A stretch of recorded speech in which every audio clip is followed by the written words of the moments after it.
ابو حنیفہ رحمۃ اللہ کا ایک واقعہ کہ ان کے زمانے میں ایک اور عالم تھے، امام اعمش رحمۃ اللہ علیہ ان کا نام تھا، نابینا سے تھے، اور ان کی بیوی بڑی خوبصورت تھی۔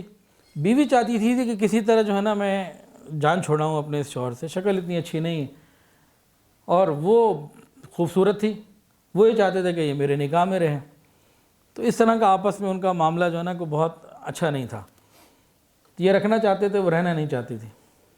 ایک دن یہ آپس میں بیٹھے ہوئے تھے امام اعمش رحمۃ اللہ علیہ اپنی بیوی کے ساتھ، تو کوئی بیوی نے نا سخت بات کر دی، ان کو بھی غصہ آ گیا۔ اس نے کہا اچھا انہوں نے کہا کہ اگر فجر تک تم نے مجھ سے بات نہ کی تو تمہیں 3 طلاق۔ اگر فجر کی نماز تک، فجر کی اذان تک، فجر کا وقت داخل ہونے تک تم نے اگر مجھ سے کوئی بات نہ کی تو تمہیں 3 طلاق۔ بیوی تو خوش ہو گئی، اب وہ تو ایسی چپ ہوئی کہ لو جی میرا تو مسئلہ حل ہو گیا۔ اب ان کو کہنے کے بعد ذرا جذبات ٹھنڈے ہوئے نا، اب یہ بیوی کی منتیں کریں، اس کو کہیں کہ بھئی کچھ بات کر لے، یہ کوشش کیے جائیں، وہ چپ، وہ بات ہی نہ کرے، کہتے کہ بس میرا تو اذان ہے، فجر کا وقت داخل ہونا ہے، میری جان چھوٹ جائے کہ مجھے کیا ضرورت ہے آپ سے بات کرنے کی۔ مطلب وہ بول ہی نہیں رہی نا، وہ خاموش ہے، کچھ بھی نہیں بول رہی۔ اب یہ پریشان ہیں، اس کو غصہ بھی کر رہے ہیں، منتیں بھی کر رہے ہیں، نرمی سے بھی کہہ رہے ہیں، محبت سے بھی کہہ رہے ہیں۔ اب وہ کہہ رہے ہیں یہ تو خوبصورت بیوی ہاتھ سے گئی، اب وقت گزرتا جا رہا ہے، بڑا پریشان۔ بیوی بول کے نہ دے، جب بہت ہی پریشان ہو گئے نا تو رات کے کسی وقت میں نکلے اور امام اعظم امام حنیفہ رحمۃ اللہ کے پاس پہنچے۔ کہا جناب مسئلہ ایک بن گیا بڑا زبردست قسم کا، اور میں ہی کہہ بیٹھا ہوں اور بیوی اب بات ہی نہیں کرتی، ابھی اذان ہونی ہے، بیوی نکل جانی ہے میرے ہاتھوں سے، تو میرے لیے کچھ کریں۔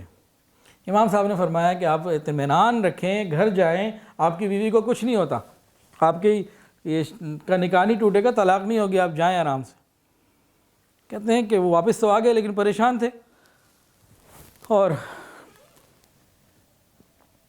رات گزرتی جا رہی ہے، اب ان کی پریشانی اور بڑھتی جا رہی ہے، بیوی کی منتیں بھی کہہ رہے ہیں، اسے کہیں بھی اور وہ بات ہی نہ کرے۔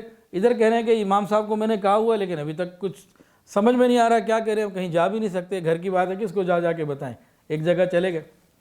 اتنے میں اچانک اذان کی آواز آئی، اللہ اکبر اللہ اکبر، مسجد سے باقاعدہ اذان کی آواز آئی۔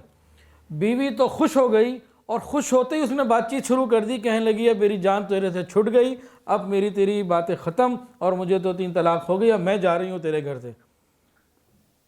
اب یہ اور پریشان، ابھی بیوی نے بات کی، ادھر دروازہ نوک ہوا کہ باہر گئے تو دیکھا امام صاحب تھے، کہ جی آپ نے کہا تھا طلاق نہیں ہوگی، یہ تو اذان ہو گئی۔ کہنے لگے کہ بھائی میں نے امام مؤذن کو جا کے کہا تھا فجر کی اذان سے 1 گھنٹہ پہلے اذان ہوئی، ابھی فجر کا وقت ہی نہیں ہوا، کچھ نہیں ہوا، جا کے بیوی کی طرح آپ زندگی گزارے، ابھی کوئی طلاق نہیں ہوئی۔ مطلب فجر کا وقت ہوتا تو بات تھی نہ، وہ تو بات آپ سے کر چکی ہے، تو آپ کی جو شرط تھی کنڈیشنل کہ اگر تم نے بات نہ کی ہے، بات تو وہ کر چکی ہے، تو وہ آپ کی بات ختم ہو گئی اور آپ کی قسم پوری ہو گئی۔ آپ بھی اطمینان میں رہیں اور اس کو بتا دیں کہ تم ابھی نکاح میں ہو، ابھی تو فجر کا وقت ہی داخل نہیں ہوا۔